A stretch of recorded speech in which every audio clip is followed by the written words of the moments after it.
Cynical Theories explains how theory has developed into the driving force of the culture war of the late 2010s, and proposes a philosophically liberal way to counter its manifestations in scholarship, activism, and everyday life. The book charts the development of the evolving branches of cynical postmodern theory over the last 50 years and shows that it has influenced current societies in ways the reader will recognise. This book aims to tell the story of how postmodernism applied its cynical theories to deconstruct what we might agree to call the old religions of human thought, which include conventional religious faiths like Christianity and secular ideologies like Marxism, as well as cohesive modern systems such as science, philosophical liberalism, and progress, and replaced them with a new religion of its own called social justice. This book is a story about how despair found confidence, which then grew into the sort of firm conviction associated with religious adherence.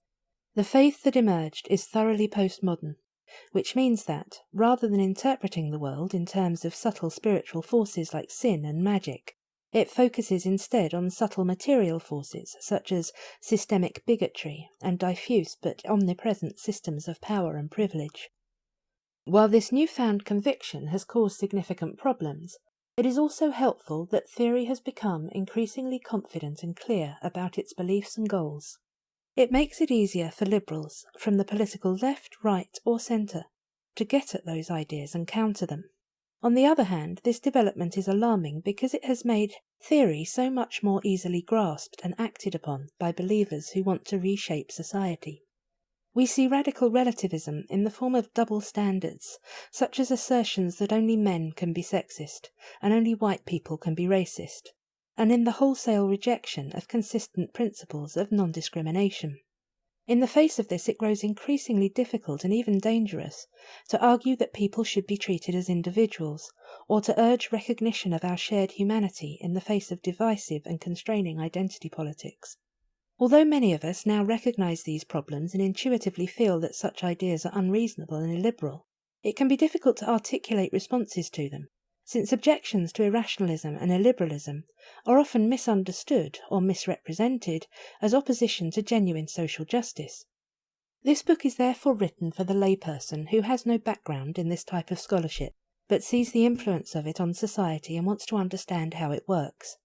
It is for the liberal to whom a just society is very important, but who can't help noticing that the social justice movement does not seem to facilitate this, and wants to be able to make a liberal response to it with consistency and integrity.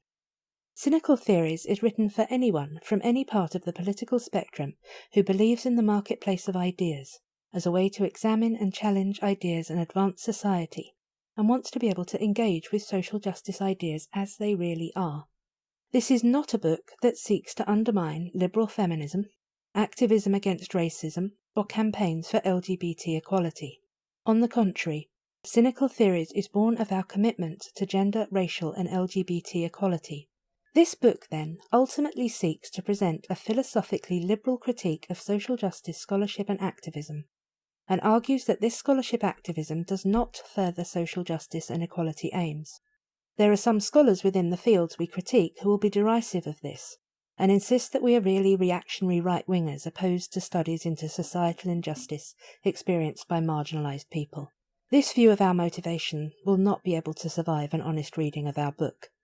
More scholars within these fields will accept our liberal, empirical and rational stance on the issues, but reject them as a modernist delusion that centres white, male, Western and heterosexual constructions of knowledge and maintains an unjust status quo with inadequate attempts to incrementally improve society.